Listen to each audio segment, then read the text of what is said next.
The Galactic Council chamber was enormous. Its walls stretched up so high that the ceiling disappeared into darkness.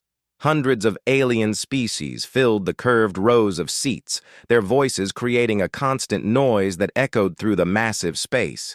Some species looked like giant insects. Others had scales or fur or skin that glowed with strange colors. They all had one thing in common today. They were all looking at the humans and laughing. Jiho stood at the speaker's platform in the center of the chamber. He was a tall man with gray hair and calm eyes.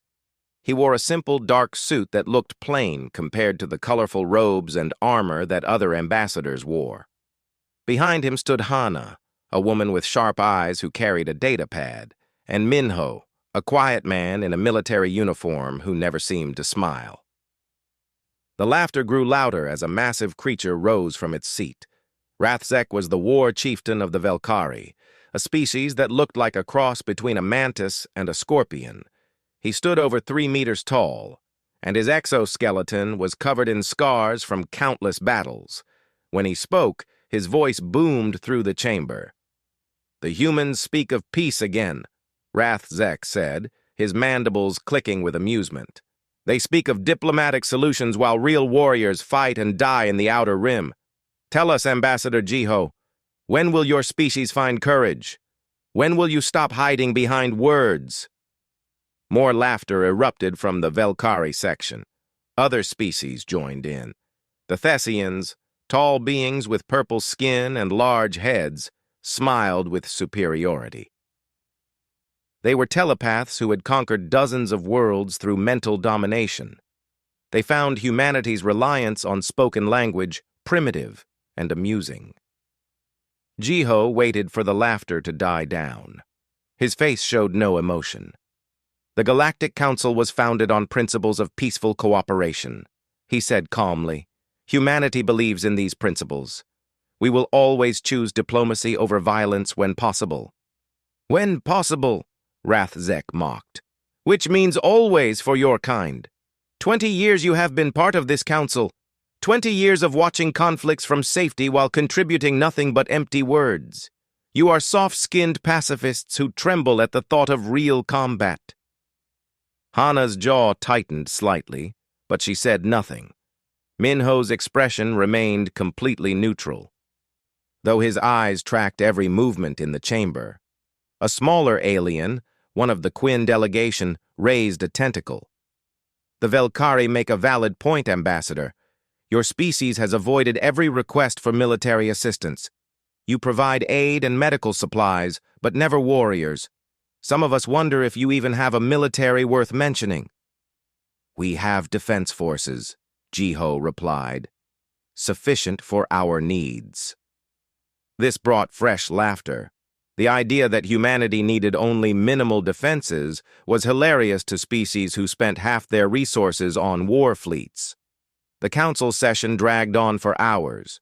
Every proposal humanity made was dismissed or mocked. When Hana suggested a trade agreement that would benefit smaller species, the Thessian ambassador called it charity from those too weak to take what they want. When Minho provided data on piracy in neutral zones, the Velkari said humanity should send warriors instead of statistics. By the time the session ended, Jiho's team had accomplished nothing. As they walked through the station's corridors back to the human diplomatic quarters, other ambassadors and their staff would step aside and whisper. Some whispered insults, others just stared with contempt. "Another productive day," Hana muttered once they were alone in their private quarters. She threw her data pad onto a desk. 20 years of this. 20 years of being the council's joke. "It serves its purpose," Minho said quietly. It was the first time he had spoken all day. Hana turned to him. "What purpose? Making us look weak? Making everyone think we're afraid to fight?" "Yes," Minho said simply. Before Hana could respond, an urgent message came through on the secure channel. Jiho activated the holographic display. The image of a panicked colonial administrator appeared, his face covered in sweat. "This is New Haven Colony," the man said, his voice shaking. We have Velkari warships in orbit. They're broadcasting a message on all channels. They're saying the colony belongs to them now. They're claiming it as spoils from their war with the Quinn. They're giving us 3 days to surrender, or they'll start bombing population centers." The image changed to show the view from New Haven's orbital stations. 200 Velkari warships filled the space around the planet. They were massive vessels covered in weapons and armor. Their hulls were painted with battle honors and kill marks. This was a serious invasion fleet, not a raiding party. Jiho watched in silence. Hana's face went pale. Minho stepped closer to the display, studying the enemy fleet composition with professional interest. "What are your orders, Ambassador?" the colonial administrator asked. "Should we prepare to evacuate? Should we surrender?" Jiho was quiet for a long moment. He looked at the Velkari fleet, then at Minho. Some silent communication seemed to pass between them. Finally, Jiho spoke. "Tell the colonists to move to the underground shelters. Follow Protocol 7. You have 72 hours to complete preparation." "Protocol 7? The administrator's eyes widened. "Sir, that protocol is for... Are you sure?" "I'm sure," Jiho said. "Move the civilians underground. Activate all automated systems, and tell them not to worry. This will be over soon." Jiho closed the connection and opened another one. This one went directly to Earth, through quantum channels that couldn't be intercepted. "This is Ambassador Jiho. Authorization code Alpha Omega 7. Operation Sleeping Giant is now active. I repeat, Sleeping Giant is active." The response came immediately. "Confirmed, Ambassador. Fleet Command is notified. 72-hour countdown begins now." Jiho closed the channel and turned back to his team. Hana looked confused and worried. Minho looked like he had been waiting for this moment his entire life. "What's happening?" Hana asked.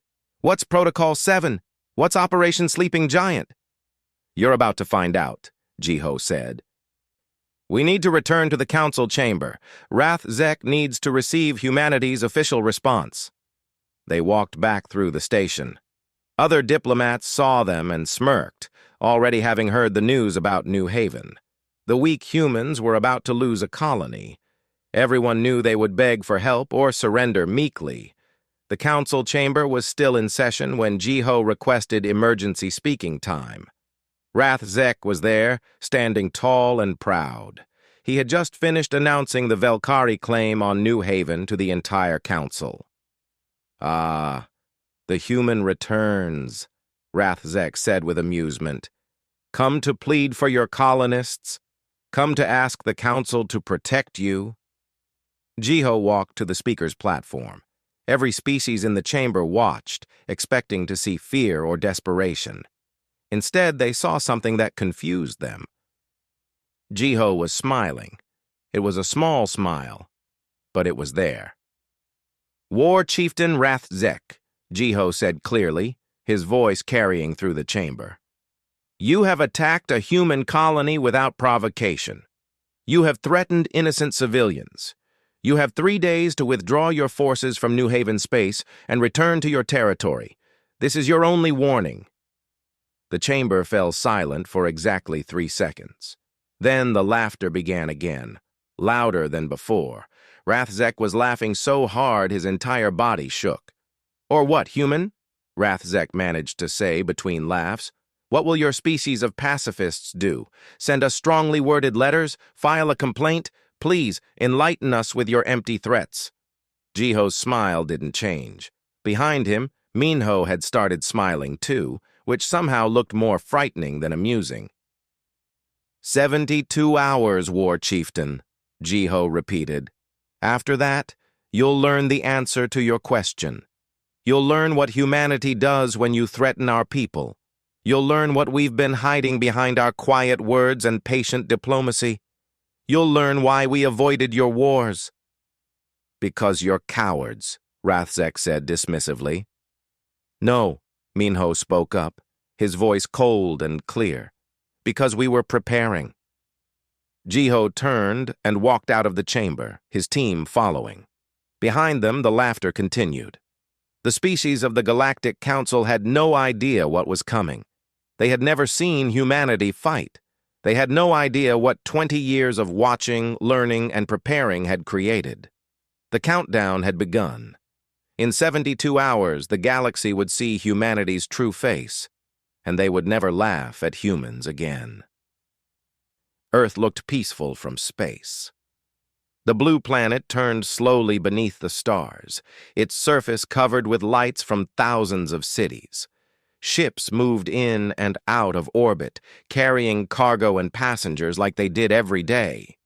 Everything looked normal, but deep underground, in a facility buried beneath the mountains of what used to be called Korea, something that hadn't moved for 20 years was waking up. Admiral Sung-ho walked quickly through corridors filled with activity. Officers and technicians rushed past him, all moving with purpose. He was an older man with iron-gray hair and eyes that had seen too much combat in humanity's past. He had been waiting for this day, hoping it would never come, but ready for when it did. The command center was already full when he arrived. Giant screens showed data streaming in from across human space. President Yuna stood at the main display, her face serious. She was younger than most world leaders in human history, but she had been chosen specifically for her ability to make hard decisions. "How bad is it?" President Yuna asked as Seung-ho approached. 200 Velkari warships at New Haven, Seung-ho reported. Heavy cruisers and dreadnoughts. This isn't a raiding party. They mean to take the planet. And the colonists? Moving to underground shelters as we speak. Jinwoo reports they'll be secure within 24 hours. A door opened and another person entered. Do-hyun was the director of human intelligence, a thin man with glasses who looked more like a teacher than a spy master. He carried a data tablet that he placed on the main table. The information it displayed made even President Yuna take a sharp breath. "This is everything we've gathered on the Velkari over the past 20 years, Do-hyun said. Their fleet movements, weapon systems, tactical patterns, cultural psychology, everything. We know how they fight better than they know themselves." "Show us," President Yuna ordered. Do-hyun activated the display. A three-dimensional model of a Velkari warship appeared, rotating slowly. As it turned, red dots appeared all over it. "These are weak points in their armor. They design their ships for frontal assault, which leaves the rear and side sections vulnerable. Their shields are powerful, but use a rotating frequency that we've cracked. We can punch through them." Another display showed Velkari battle formations. They fight in honor patterns, specific arrangements that they've used for thousands of years. They're predictable. They value glory over efficiency, which means they'll make tactical mistakes if we bait them properly. "What about their numbers?" one of the generals asked. 200 warships is a massive force. Sung-ho smiled grimly. "Show them Project Lazarus." The displays changed. What appeared made several officers gasp, even though they had security clearance. Ships. Thousands of ships. Not the small defense vessels that humanity officially admitted to having, but a full battle fleet that could rival any power in the galaxy. "For 20 years, we've been building this fleet in secret," Sung-ho explained, "using resources from asteroid mining operations that the galaxy thought were just commercial ventures. Every ship uses technology we developed by studying every alien conflict we observed. We took the best from everyone and made it better." President Yuna studied the fleet display. "How many ships?" 3,000 combat vessels, Sung-ho said, "plus support ships, carriers, and mobile stations. But we're only sending a fraction to New Haven. No point in revealing everything." "Why?" a young officer asked. "If we send overwhelming force, we end this quickly." "Because the galaxy needs to learn a lesson, not witness an execution," President Yuna said. "We need to show strength, but also restraint. We're not conquerors. We're defenders who have been underestimated." Do-hyun brought up another display. The Velkari aren't the only ones watching. The Thessians have been planning their own expansion into human space. The Quinn are calculating whether to respect us or dismiss us. Every species in the galaxy will see what happens at New Haven. What we do there will determine how they treat humanity for the next century. Admiral Sung Ho nodded. We send enough force to crush the Velkari fleet decisively, but not so much that we look like we're threatening everyone. We show capability and restraint in equal measure. And the rules of engagement? President Yuna asked. Already prepared, Seong-ho said. Standard protocol. No civilian targets, no unnecessary destruction. We disable and destroy military assets only. When they try to surrender, we accept immediately. We fight hard, but clean. President Yuna looked around the room at all the officers and officials gathered there. Are we sure about this? Once we reveal what we've been hiding, we can't go back to being underestimated. The galaxy will see us differently. They attacked our civilians, Seong-ho said simply. They threatened our people. We can't let that stand. We tried peace. We tried patience. Now they need to see what happens when they push humanity too far. President Yuna was quiet for a moment, then nodded. Give the order. Activate Operation Sleeping Giant. Send the fleet. Across human space, things began to move. On the far side of the moon, enormous hangar doors that had been disguised as crater shadows began to open. Inside, warships that had never seen combat powered up their engines for the first time. Captain Yoonji stood on the bridge of the HSS Valkyrie, humanity's newest and most powerful dreadnought. She was a combat veteran who had fought in humanity's last civil conflicts decades ago. Back when humans still fought each other. Now she would fight for all humanity against an alien threat. All systems green, her tactical officer reported. Weapons armed, shields at full power, quantum drive ready for jump. Yoonji looked at her crew. They were young, most of them born after humanity joined the Galactic Council. They had trained for years for a war that might never come.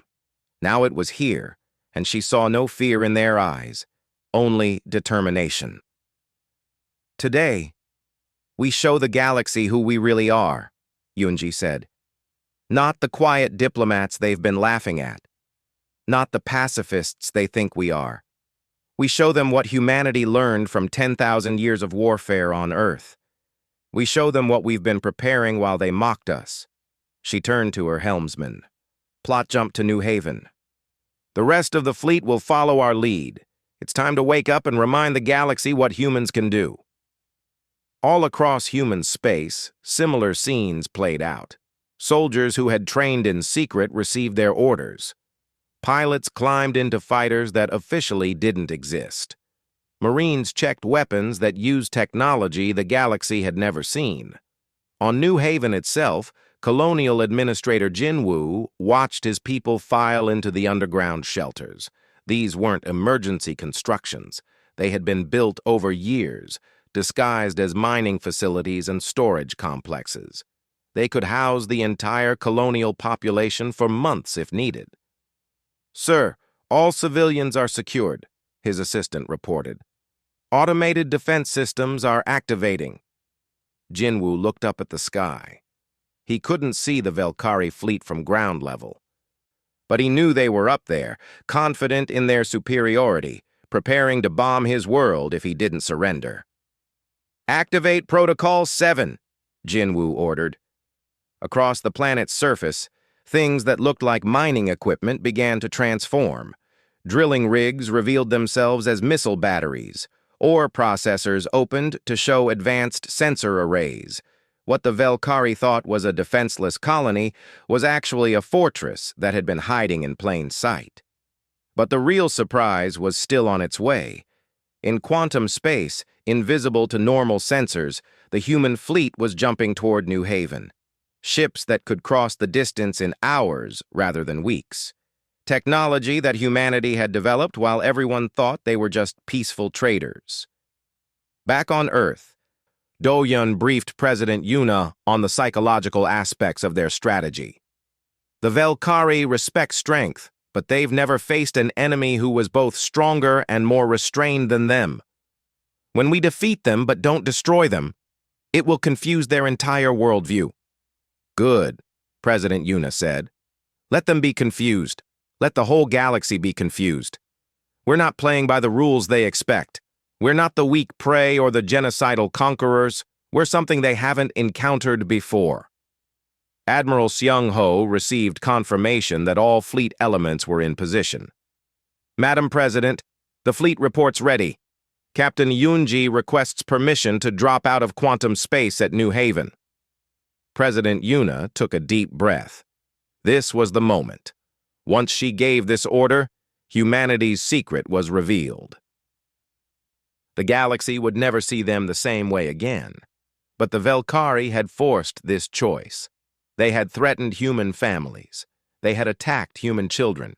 There was no other option. Permission granted, President Yuna said. Tell Captain Yoonji to show them what lurked behind our quiet smiles. Tell her to show them what happens when you wake the sleeping giant. Yes, Madam President, Seung-ho said. He opened the channel to the fleet. All ships, this is Fleet Command. You are cleared to engage. Operation Sleeping Giant is now in effect. Show the galaxy what humanity has become. Make us proud. Across the fleet, thousands of crew members prepared for combat. This was the moment they had trained for, the moment when humanity would step out of the shadows and reveal its true strength. In the New Haven system, the Velkari fleet waited confidently. They had no idea that in just a few hours, their confidence would turn to shock, then to fear, and finally to the terrible understanding that they had just made the worst mistake in their species' history. They had awakened the sleeping giant, and now they would face the consequences. War Chieftain Rath Zek stood on the bridge of his flagship, the Blood Honor, and felt satisfied. His fleet of 200 warships surrounded the human colony world of New Haven like predators circling wounded prey.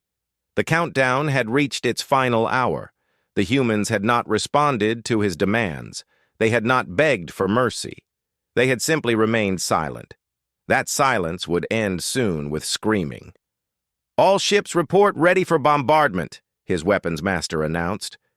We can begin destroying surface targets on your command. Rathzek clicked his mandibles with pleasure. The humans thought we would back down from their empty threats. They believed their words would frighten warriors. Soon they will learn the price of their arrogance. His sensor officer suddenly straightened. War Chieftain, I'm detecting quantum disturbances. Multiple signatures appearing at the edge of the system. Probably human merchant ships fleeing, Rathzek said dismissively. Let them run. Let them tell others what happens when you challenge the Velkari. Sir, the signatures are too large for merchant vessels. I'm reading... This can't be right. What? Rathzek demanded. The sensor officer's voice shook. I'm reading over 400 ships dropping out of quantum space. War Chieftain, they're warships. Human warships. The bridge fell silent. Every Velkari officer turned to look at the main display. What they saw made no sense. The humans were supposed to have a small defense force, maybe 50 ships at most. But the sensors showed hundreds of vessels, and they were nothing like the few outdated ships the Velkari had seen in human space. These ships were sleek and dangerous looking. Their hulls were dark, covered in what looked like advanced armor plating. Weapons ports lined their surfaces, and they were big. Some of them were larger than Velkari dreadnoughts. Captain Yoonji watched her tactical display as the human fleet materialized around the Velkari forces. The enemy fleet was exactly where intelligence said it would be, arranged in their traditional honor formation. Predictable. All ships in position, her tactical officer reported. We have them surrounded. Open a channel to their flagship, Yoonji ordered. The face of War Chieftain Rathzek appeared on the screen. He looked confused and angry. Behind him, Yoonji could see his officers scrambling to make sense of what was happening. I am Captain Unji of the human space service ship Valkyrie, she said calmly. You were warned to withdraw from this system. You chose not to listen. Now you face the consequences. Where did these ships come from? Rathzek demanded. Your species doesn't have a fleet this size. This must be some kind of trick. No trick, War Chieftain. Just preparation. 20 years of watching your wars. 20 years of learning how you fight. 20 years of building what we needed to defend our people. You thought we were weak because we chose peace. You were wrong. Rathzek's confusion turned to rage. You think numbers matter? The Velkari have fought for thousands of years. We have destroyed species more powerful than you. We will crush your fleet and then burn your colony as punishment for this deception. You're welcome to try, Yunji said, and closed the channel.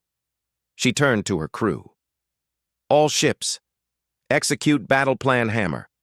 Target their heavy ships first. Disable when possible, destroy when necessary. Follow rules of engagement.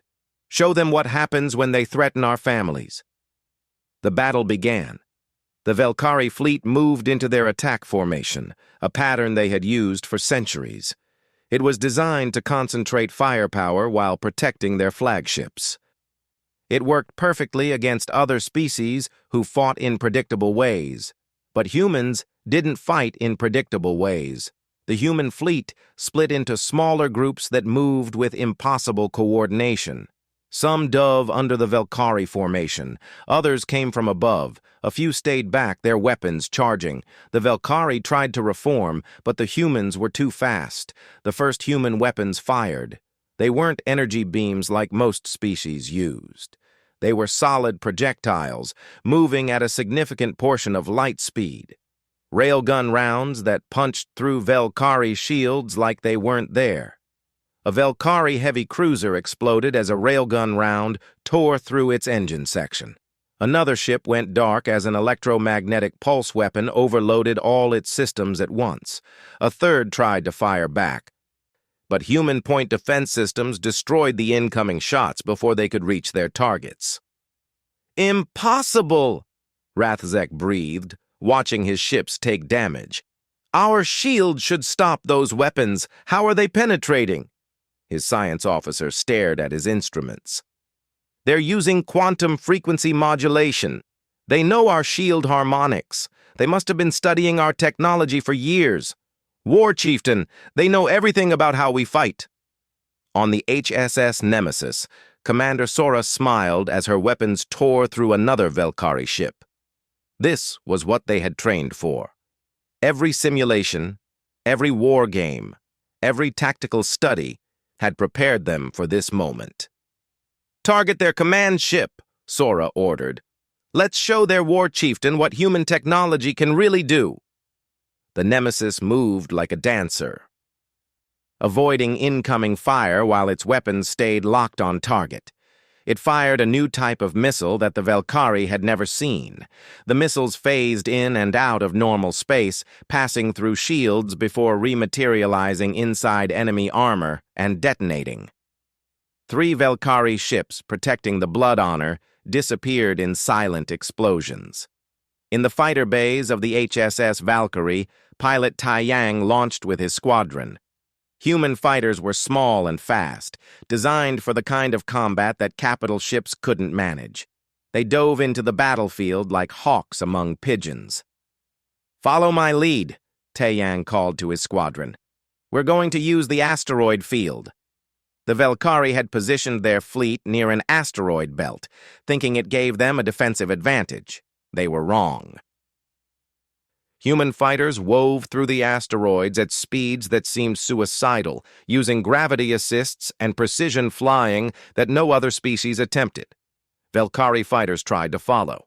They crashed into asteroids or got lost in the complex three-dimensional battlefield. Tai Yang's squadron destroyed them one by one, then used the asteroids themselves as weapons, nudging them with precise shots so they collided with Velkari ships. But the real shock came when the Velkari tried boarding actions. They were famous for their ground combat abilities. Their warriors were trained from birth to fight in close quarters. They thought that even if humans had better ships, the Velkari would dominate in boarding actions. They were wrong again. A Velkari boarding pod attached to the hull of a human destroyer. Warriors in heavy armor cut through the hull and stormed inside, ready to slaughter the crew. What they found instead was a prepared defensive position. Sergeant Hyunwoo waited with his Marines in a corridor that had been turned into a killing zone. The walls, floor, and ceiling were all covered in weapons points. The gravity could be adjusted from heavy to 0 at the press of a button. The lighting could switch from normal to blinding to complete darkness instantly. "Here they come," Hyunwoo said calmly. "Remember your training. Show them what human Marines can do." The Velkari warriors charged down the corridor, confident in their superior size and strength. Hyunwoo pressed a button, and the gravity reversed. The Velkari suddenly found themselves floating helplessly, while the human Marines, trained in zero-gravity combat, moved with perfect control. Human weapons fired. They used ammunition designed to be lethal in pressurized environments without risking hull breaches. The Velkari warriors, disoriented and unable to use their strength in zero gravity, died quickly. "Sector cleared," Hyunwoo reported. "Repelling next boarding attempt." It was the same across the human fleet. Every Velkari boarding action failed. The humans had studied close-quarters combat on ships and developed tactics that turned their own vessels into deadly traps. Back on the Blood Honor, Rathzek watched his fleet being destroyed. In just 2 hours, he had lost over 70 ships. His warriors, who had never known defeat, were being beaten by a species they had mocked as pacifists. "They're not fighting like any species we've encountered," his tactical officer said, his voice filled with shock. "They adapt in real time. They use unconventional tactics. They turn everything into a weapon. War Chieftain, they fight like demons."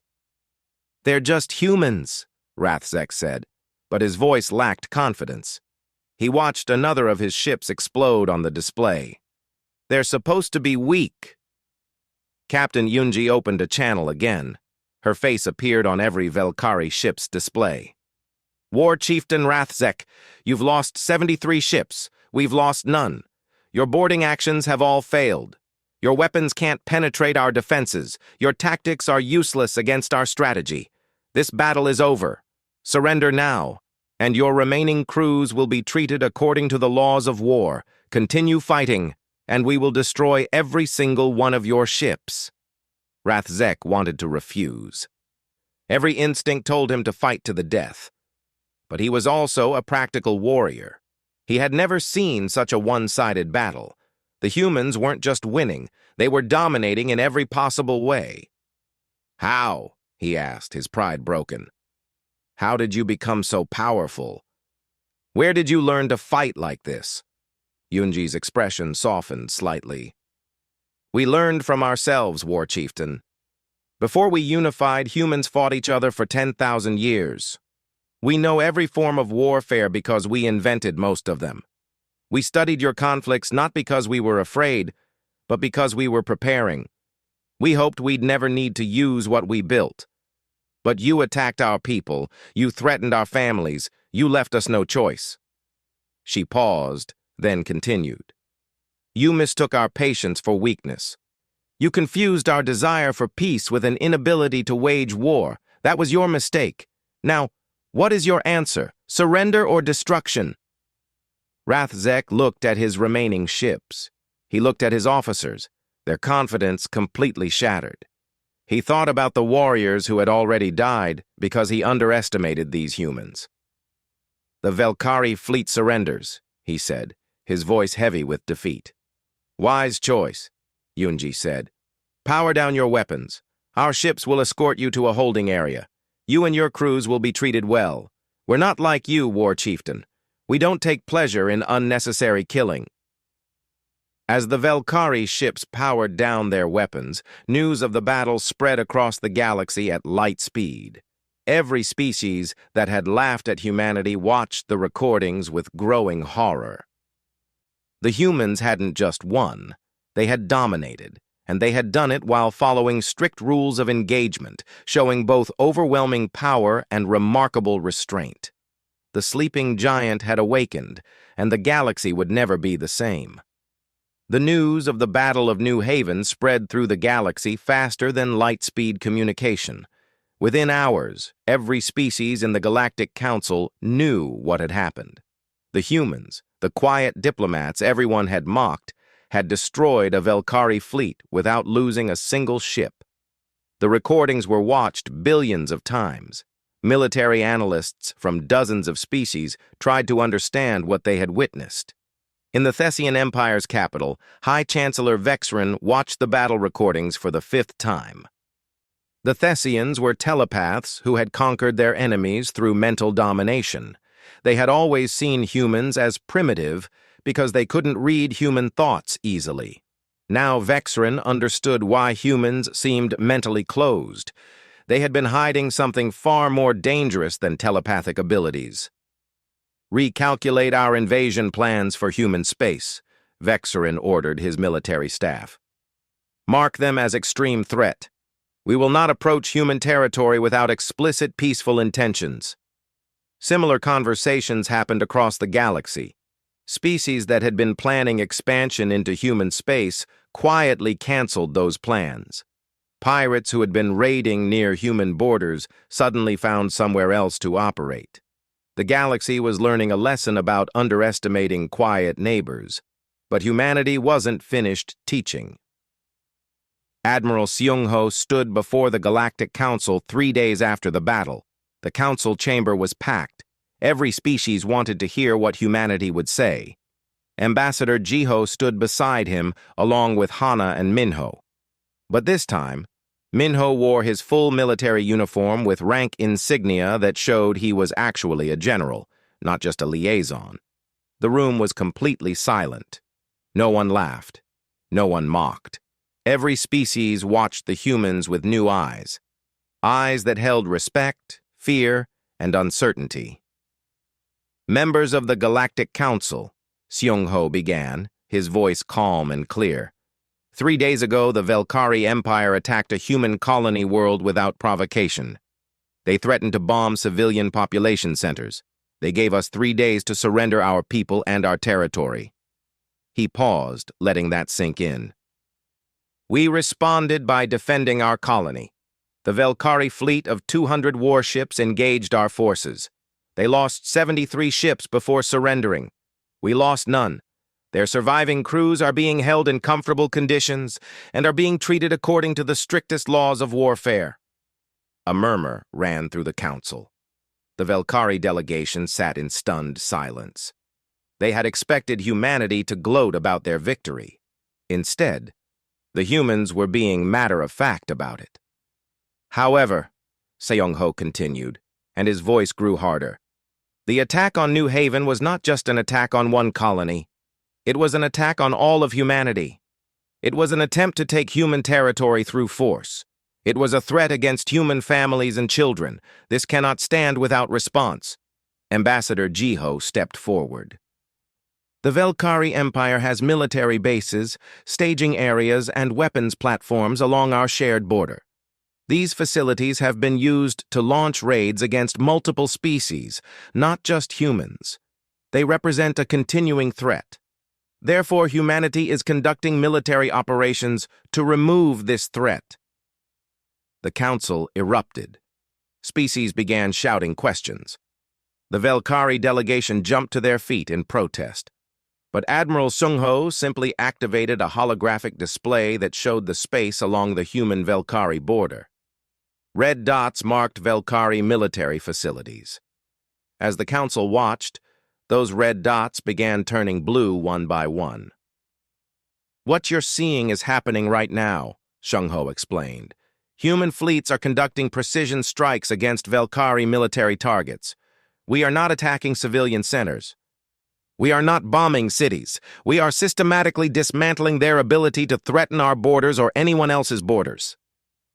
On the display, more red dots turned blue. The speed was frightening. Facilities that the Velkari had built over decades were being destroyed in hours. Captain Nari commanded the HSS Retribution, a heavy cruiser leading one of the strike forces. Her target was a Velkari weapons platform that had been launching raids into neutral space for years. The platform was heavily defended, surrounded by minefields and automated defenses. "Begin the approach," Nari ordered. "Use Plan Delta." Plan Delta involved using small drones to map the minefield, then firing precision weapons that cleared safe corridors through the mines. Once the path was clear, the Retribution moved in fast, its weapons targeting the platform's power generators and weapons arrays. The Velkari defenders tried to fight back, but their targeting systems couldn't lock onto the human ship. It moved too unpredictably, using tactics that seemed random but were actually carefully calculated. Within 30 minutes, the platform was disabled, its crew evacuating in escape pods. "Facility neutralized," Nari reported. "No civilian casualties. Enemy crew safely evacuated. Moving to next target." This was happening at dozens of locations simultaneously. Human strike forces were hitting Velkari military assets with surgical precision. They followed strict rules. No civilian targets, no unnecessary destruction. Disabled enemy forces were allowed to evacuate safely, but military capability was being systematically destroyed. On a human carrier, Lieutenant Dahi prepared her psychological operations broadcast. She was part of a team that communicated with enemy populations during conflicts. Her job was to reduce resistance and save lives on both sides. "Begin transmission to Velkari worlds," Dahi ordered. Her message went out on all frequencies, translated into the Velkari language. Her voice was calm and clear, not threatening. "People of the Velkari Empire, this is the Human Space Service. Your military forces attacked our colony and threatened our civilians.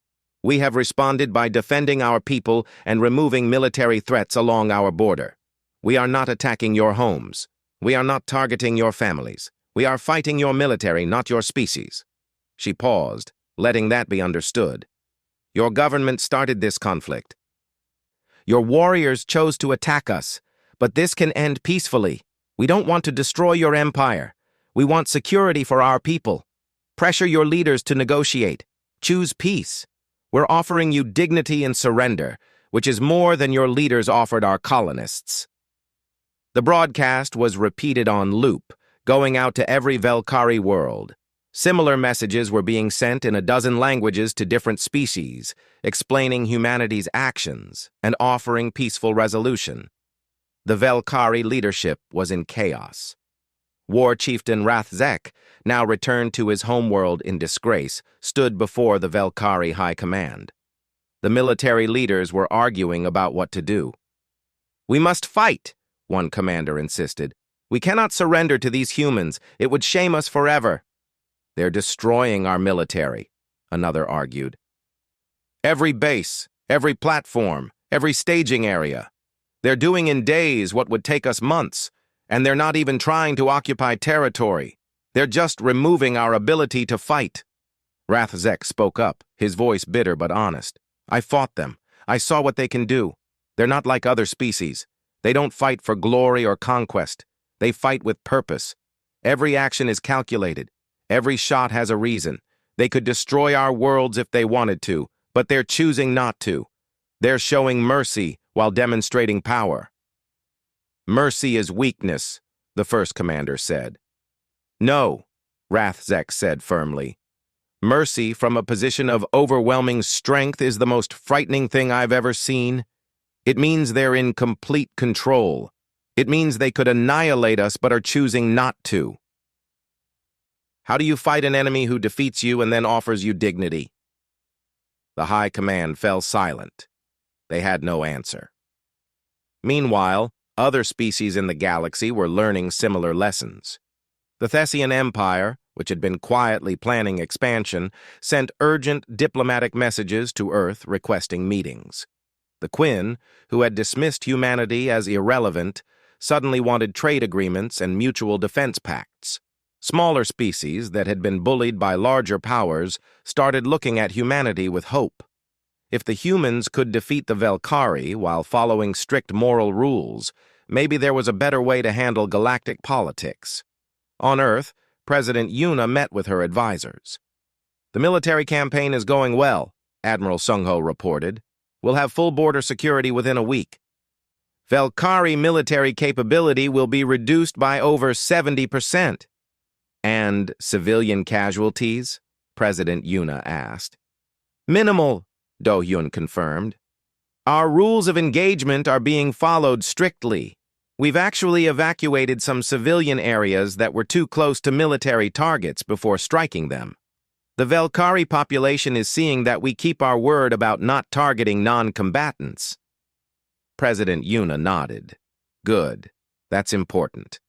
We're not just winning a war. We're establishing how humanity fights. Every species is watching. They need to see that we're powerful, but not cruel. Effective, but not excessive.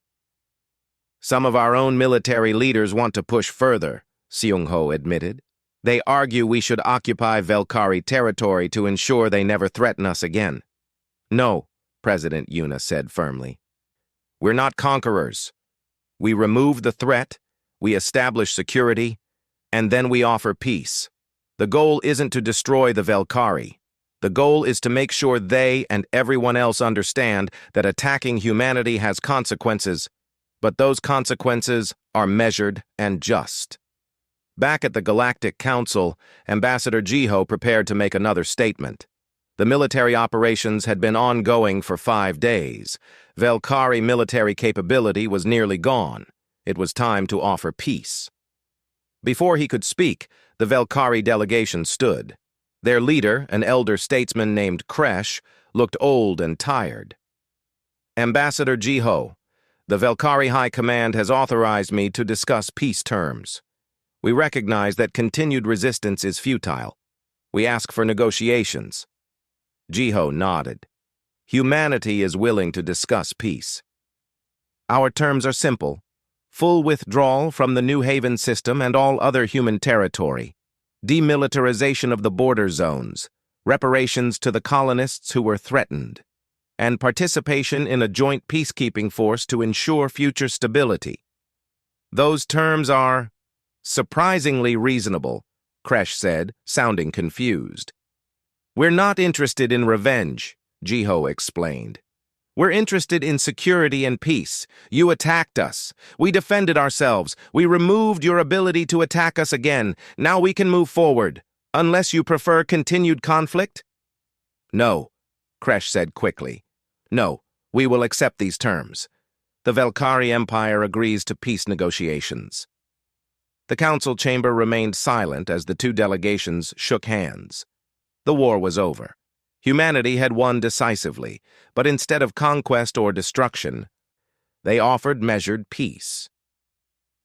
As the session ended, Hana walked beside Jiho through the station corridors. "Do you think they understand?" she asked. "Do they understand why we fought this way?" "Some do," Jiho said. "Others will learn. We showed them that we're not weak pacifists, but we also showed them we're not monsters. We're something the galaxy hasn't seen before. A species that has the power to destroy but chooses not to. That might be more frightening than simple military strength."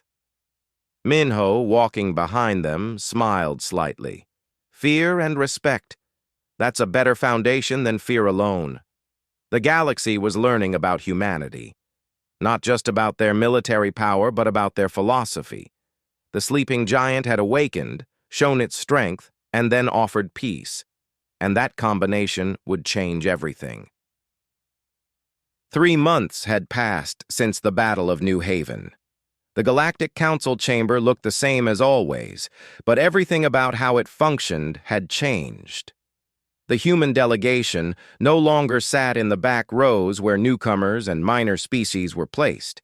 They sat in the inner circle among the most powerful species in the galaxy. No one had voted on this change. It simply happened. After watching humanity's military capability and their measured response, Every species understood that humans deserved a place among the decision-makers. More importantly, they wanted humanity in that position, hoping that human restraint might influence how conflicts were handled. Ambassador Jiho prepared to address the council for the first time since the peace treaty with the Velkari was signed. Hana sat beside him, reviewing notes on her datapad. Minho, now openly acknowledged as General Minho, stood in full military uniform. His presence was no longer decorative. Everyone knew he represented the force that lurked behind human diplomacy. President Yuna watched from Earth through a secure video link. Admiral Seungho stood beside her in the command center. They had decided that this moment required careful messaging. What Jiho said today would establish humanity's role in the galaxy for generations. The council session began. The chamber was packed. Every species wanted to hear what humanity would say now that the crisis had passed. Would they demand tribute? Would they establish military dominance? Would they try to reshape the council in their image? Jiho stood and walked to the speaker's platform. The chamber fell silent immediately.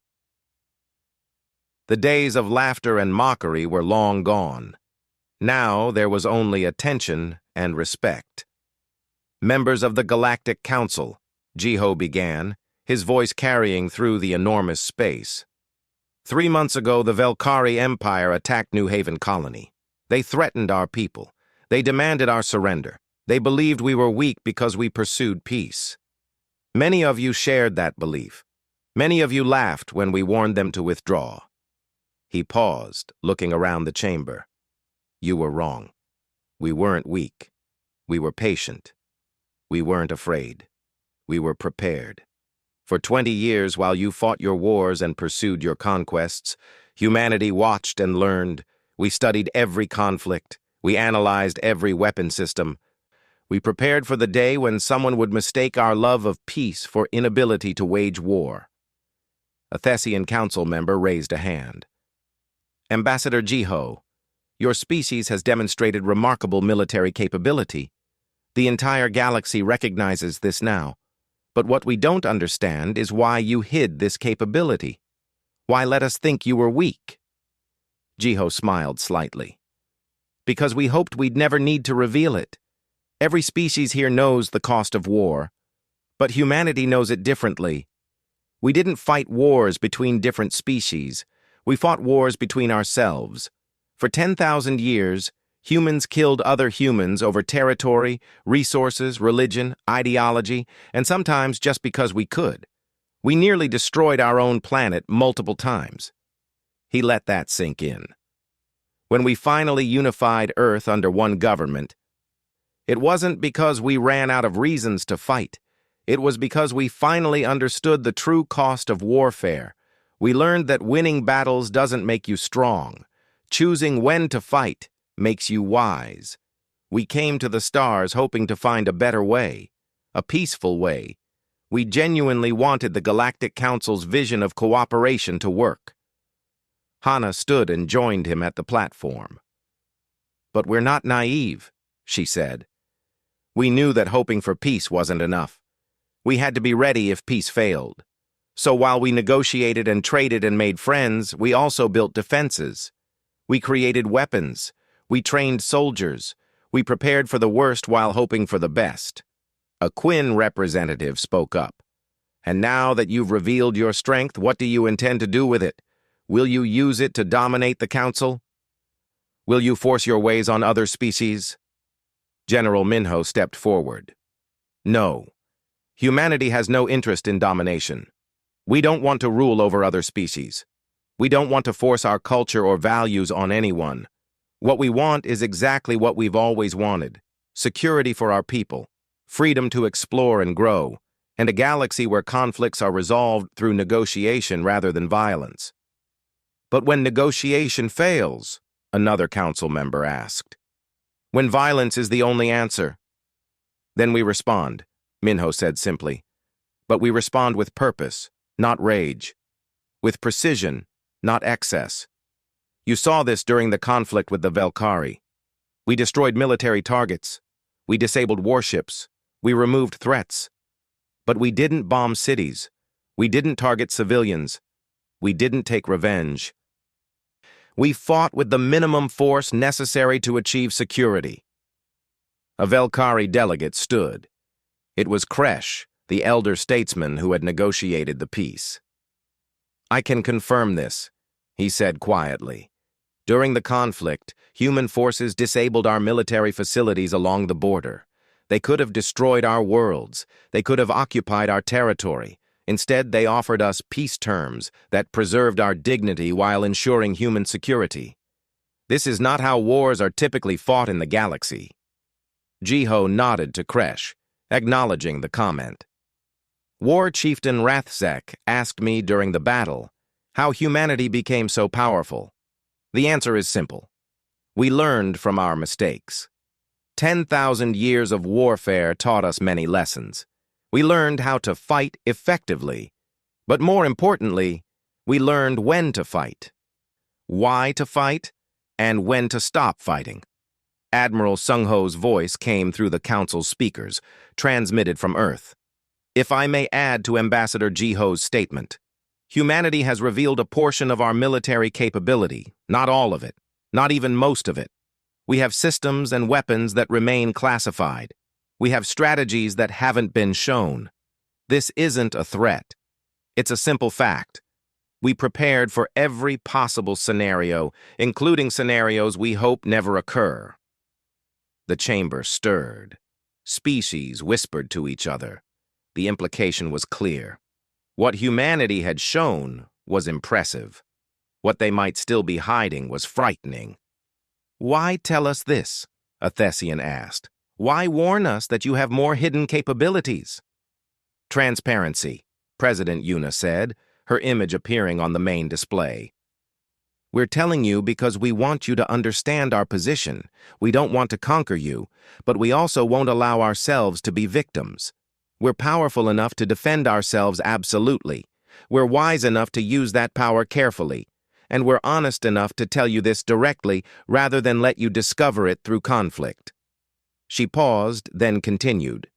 "The galaxy has operated on certain assumptions for thousands of years. Strong species dominate weak ones. Conflicts are resolved through warfare. Peace is what happens when you're too tired to fight. Humanity rejects these assumptions. We believe strength should protect, not oppress. We believe conflicts should be resolved through negotiation when possible. And we believe peace should be the default state, not the exception." Jiho reclaimed the platform. "Today, I'm proposing something new. A joint security council that includes representatives from multiple species. Not to wage wars, but to prevent them. Not to conquer territory, but to protect the innocent. A council where humanity's military capability is used not for expansion, but for peacekeeping." The chamber erupted in conversation. This was unprecedented. Species didn't share military power. They competed for dominance. But as the council members talked among themselves, a pattern emerged. Smaller species were excited about the idea. They had always been victims of larger powers. A peacekeeping force that actually followed rules might protect them. Even some larger species seemed interested. The Velkari conflict had shown that humanity's way of warfare was more efficient and less destructive than traditional methods.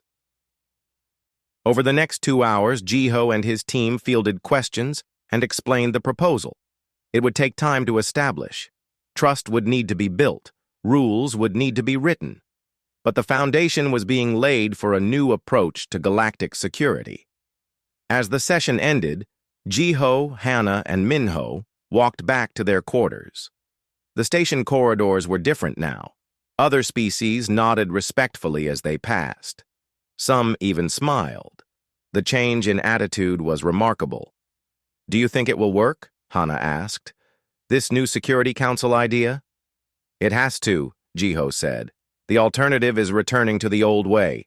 Constant wars, constant threats, species living in fear of each other.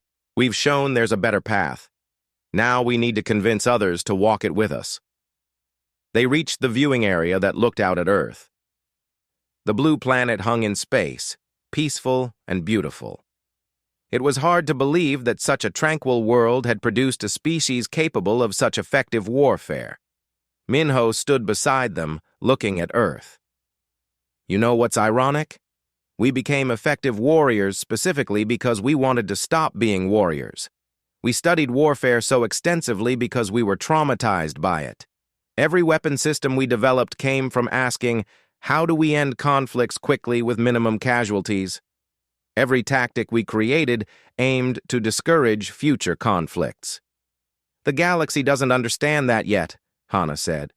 They see our military power and think we're just another aggressive species with better weapons. They'll learn, Jiho said. Give them time. Actions speak louder than words. We told the Velkari we'd destroy their military capability and then offer peace. We did exactly that. Other species watched. They're learning that humanity keeps its word, both our threats and our promises. An alert came through on Jiho's communicator. It was from the Thessian High Chancellor, requesting a private meeting to discuss a non-aggression pact and possible cooperation on exploration projects. Similar requests had been coming in constantly since the conflict ended. The galaxy is realigning itself, Minho observed. Every species is recalculating where humanity fits. They're realizing we're not going to attack them, but they also know we can defend ourselves. It's creating a new kind of relationship, not based on fear of conquest, but on respect for capability combined with restraint. Hana smiled. 20 years we waited for this. 20 years of being mocked and dismissed. 20 years of building in secret and hoping we'd never need it. And now, in 3 months, everything has changed. Not everything, Jiho corrected. Humanity is still the same. We still prefer peace. We still value cooperation. We still want to explore the stars and make friends with other species. What changed is that now everyone knows we have the strength to back up our values. They know that our patience isn't weakness, our diplomacy isn't cowardice, and our restraint isn't inability. He turned away from the view of Earth and looked at his team. The sleeping giant is awake now. The galaxy has seen what lurked behind our quiet words and peaceful demeanor.